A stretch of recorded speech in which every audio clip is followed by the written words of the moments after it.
তিনি বলবেন আমরা গোটা নদিয়া জেলা জুড়ে আমরা সমীক্ষা চালিয়েছি। সারের নামে এনআরসি করার প্রচেষ্টা চালিয়ে দাও, পুড়িয়ে দাও। সারের নামে এনআরসি চালানোর প্রচেষ্টা মানছি না, মানব না। সারের নামে এনআরসি করার প্রচেষ্টা মানছি না, মানব না। গতকালকে জন উদ্যোগের আন্দোলনে আপনিও সামিল হয়েছিলেন এবং আপনাকেও বলতে ছড়া গেছে যে দিশাহীন এবং মানুষকে বিভ্রান্ত করা হচ্ছে এ ধরনের বিষয় ইত্যাদি ইত্যাদি। আবার নিজে আপনি বিএলও, বিজেপির পক্ষ থেকে বলা হচ্ছে এটা দ্বিচারিতা। একই বিষয় আপনি কোনটাকে এস্টাবলিশ করবেন? বাড়ি বাড়ি গিয়ে বলবেন এই গতকালকের আন্দোলনের মতন কথা, নাকি সেদিনকারে আপনি এমনি বলেছিলেন আর আদতেও সরকারি নির্দেশ পালন করার কথাই বলবেন? কোনটা ঠিক? দেখুন, আমি যে বক্তব্য গতকাল রেখেছি প্রকাশ্যেই রেখেছি, মিডিয়ার সামনেই রেখেছি। আমি কি ব্যাপারে কিসে কি দায়িত্বপ্রাপ্ত আমার নিজের সেটা বোধ আছে। আমি যা বলেছি প্রকাশ্যেই বলেছি। এখন যে কোনো কারণ যদি কেউ অভিযোগ করেন বা ইত্যাদি করেন, সেটা করবার তাদের স্বাধীনতা আছে, সেটা তারা করতেই পারে। আমার কাছে এমন কোনো যদি কোয়ারিজ আসে আমার ঊর্ধ্বতন কর্তৃপক্ষের তরফ থেকে, আমি তাদের কাছে নির্দিষ্ট কর্তৃপক্ষের কাছে আমি সেই জবাব দেব। না, সেটা অভিযোগের ভিত্তিতে বলা হচ্ছে করবেন বলছেন, কিন্তু আমাদেরও একটা প্রশ্ন হচ্ছে যে বাড়ি বাড়ি গিয়ে তাহলে কি বলবেন? গতকালকের যে আন্দোলনের কথাগুলো বললেন সেগুলোই বলবেন নাকি সরকারের নির্দেশের কথাই বলবেন? না দেখুন, আমি স্কুলে পড়াই, ঠিক আছে?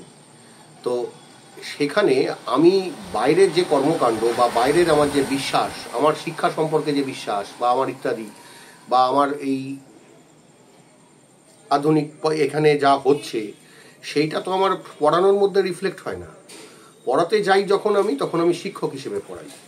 বাইরে যখন আমি কথা বলি, আমার রাজনৈতিক মতামত আমি ব্যক্ত করি, সেটা আমার রাজনৈতিক দর্শন, তার সঙ্গে আমার পেশাকে গুলিয়ে ফেললে হবে না। ঠিক এরকমভাবেই মানে যেটা তো যে আমি কালকে যে কথাটা বলেছি সেটা একজন স্বাধীন ব্যক্তি হিসেবে আমার রাজনৈতিক বোধ থেকে, যেটা আপনাদের সামনে আপনারাও দেখেছেন, আপনাদের মিডিয়াও ছিল, সেইখানে সেই কথাগুলো বলেছি। কাজ এবং আমার রাজনৈতিক যে কর্মকাণ্ড সেটা আলাদা, সেটা রাজনৈতিক বিশ্বাস সেটা আলাদা। আপনার নাম পরিচয়? প্রসেনজিৎ সাহা, সদস্য শান্তিপুর জন উদ্যোগের নেতৃত্ব প্রসেনজিৎ সাহা গতকালকে জন উদ্যোগের পক্ষ থেকে যে কুশপুত্তলিকা দাহ করে এবং যা বক্তব্য রাখেন, শোনা গেছে নাকি তিনি বিএলও এবং তার বিরুদ্ধে নাকি আপনারা কোথা থেকে হয়তো কমপ্লেনও জমা করেছেন বা কিছু, কি বিষয় এটা?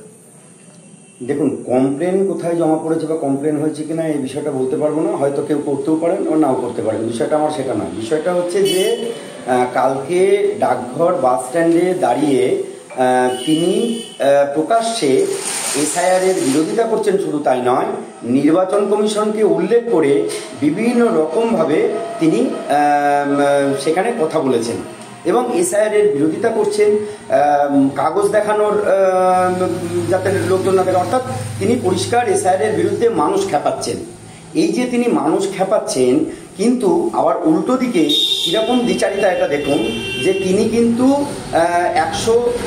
সম্ভবত 196 যে বুথ, 86/196 বুথের তিনি বিএলও হয়েছে, সিরিয়াল নাম্বার হচ্ছে 604 সম্ভবত।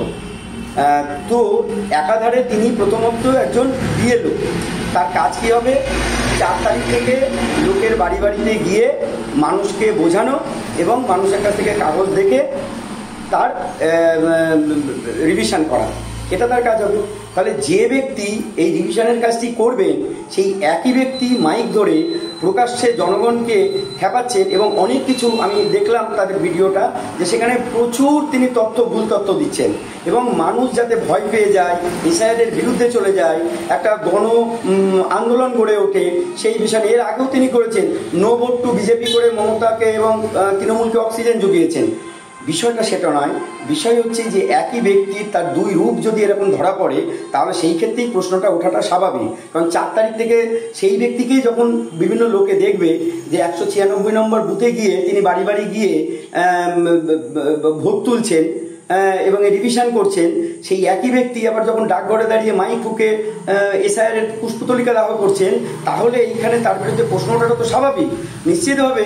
তাহলে এখানে শিক্ষিত জনগণ অনেকেই আছেন, বিভিন্ন সংগঠন আছে, সেখান থেকে তার বিরুদ্ধে প্রশ্ন ওঠাটা স্বাভাবিক। সেটা তো পেশাগত দায়িত্ব। এই ব্যক্তি, হ্যাঁ পেশাগত, আপনি যেটা বলছেন যে এই ব্যক্তি তিনি যে এসআইআর এর কাজ করবেন তা কতটা তিনি নিরপেক্ষভাবে কাজ করবেন এই প্রশ্ন উঠে আসবে। কারণ তিনি প্রকাশ্যে পুষ্পতলিকা দাহ করছেন এবং তিনি এসআইআর এর বিরুদ্ধে নির্বাচন কমিশনের বিরুদ্ধে কথা বলছেন। তিনি কিন্তু একজন নির্বাচন কমিশনের কর্মী। তিনি নির্বাচন কমিশনের কর্মী হয়ে নির্বাচন কমিশনের কাজটা যখন তিনি বুথে করতে যাবেন, তিনি কতটা সঠিকভাবে কাজ করবেন এই প্রশ্ন তো বিভিন্ন রাজনৈতিক দল বা বিভিন্ন সংগঠনের কাছে প্রশ্নচিহ্ন হয়ে দাঁড়াবে। তো সেই ক্ষেত্রে তার বিরুদ্ধে নিশ্চিতভাবে কমপ্লেন তো জমা পড়বে, এটা তো স্বাভাবিক। কিন্তু কে করেছে এটা নিয়ে আমি এখন ঠিক সঠিক জানি না। আর রাজ্য সরকারের কর্মচারী হলে তাহলে রাজ্য সরকারের সমালোচনা করা যাবে না, কিংবা কেন্দ্রীয় সরকারের কর্মচারী হলে কেন্দ্রীয় সরকারের কোনো বিষয়ে সমালোচনা করা যাবে না? দেখুন, আবারও একটা কথা আপনি বলছি যে কোনো ব্যক্তি নিশ্চিতভাবে সমালোচনা করার অধিকার আছে। গণতন্ত্রে কিন্তু বাক স্বাধীনতার অধিকার সকলের আছে।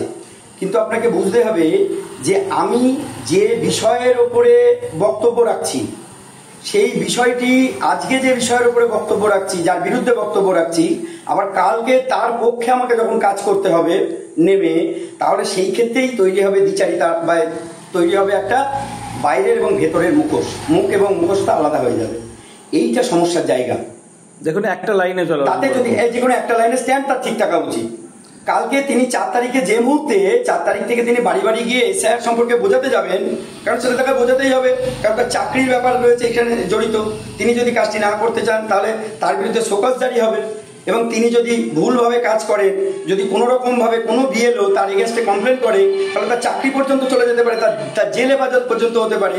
এইগুলো তো তাকে ট্রেনিংয়ে বুঝিয়ে দেওয়া হয়েছে সব, তিনি জানেনও। এরপরেও যদি তিনি এই সমস্ত কাজ করে থাকেন, তাহলে সেই ক্ষেত্রে তিনি সুষ্ঠুভাবে এবং তিনি সঠিকভাবে কাজ করছেন এটা প্রমাণিত হয়ে যাবে। জেলের পর থেকে মানে পদত্যাগ করে তিনি করতেই পারেন। পদত্যাগ তো করতে পারবেনই না। কোনো ব্যক্তি চাইলেই তিনি নির্বাচন কমিশনের এত শক্তি আছে, তার এতটা পাওয়ার আছে যে কেউ চাইলেও আর তাকে ছেড়ে দেওয়া হবে এই জিনিসটি নয়। কারণ এটা হচ্ছে একটা সার্ভিস, এটা হচ্ছে সার্বিক স্বার্থে, পাবলিক ইন্টারেস্ট। ফলে পাবলিক ইন্টারেস্টকে কিন্তু সে কাজ করতে বাধ্য। সে কোনোভাবে এটা এরকম তার ইচ্ছার উপর নির্ভর করে না। আমরা যখন ভোটের ডিউটি করি, তখন ভোটের ডিউটিতে নাম কিন্তু এইভাবে কাটানো যায় না, প্রপার রিজন লাগে সেক্ষেত্রে। যে তার এখন আদর্শগতভাবে আমার আদর্শটা তার পরিপন্থী, এই কারণে আমি এসআইআর থেকে নাম তুলে নেব, এই জিনিস কখন হয় না। ডিউটি আওয়ার্স আর ব্যক্তিগত জীবন আলাদা হতে পারে নাকি? নিশ্চিতভাবে। ডিউটি আওয়ার্সে সে তার নির্দেশ ফলো করছে, আর ব্যক্তিগত জীবনে সে তার নিশ্চিতভাবে। কিন্তু সেই বিষয়টি কিন্তু খুব গুরুত্বপূর্ণ বিষয়, যে আমি যে বিষয়টাকে নিয়ে বলছি, দেখুন ব্যক্তিগত জীবন এবং কর্মক্ষেত্র তার সাবজেক্ট আলাদা হয়, একই সাবজেক্টে হয় না। কিন্তু এখানে সাবজেক্ট সাবজেক্ট কি? এসআইআর। যে এসআইআর নিয়ে তিনি ব্যক্তিগত জীবনে বিরোধিতা করছেন, সেই একই এসআইআর নিয়ে মানুষকে বোঝাতে যাবেন, তার কর্মজীবন। এইটা হচ্ছে পার্থক্যের জায়গা। আপনার নাম? ডক্টর সোমনাথ মুখোপাধ্যায়, নদিয়া দক্ষিণ সাংগঠনিক জেলা বিজেপি।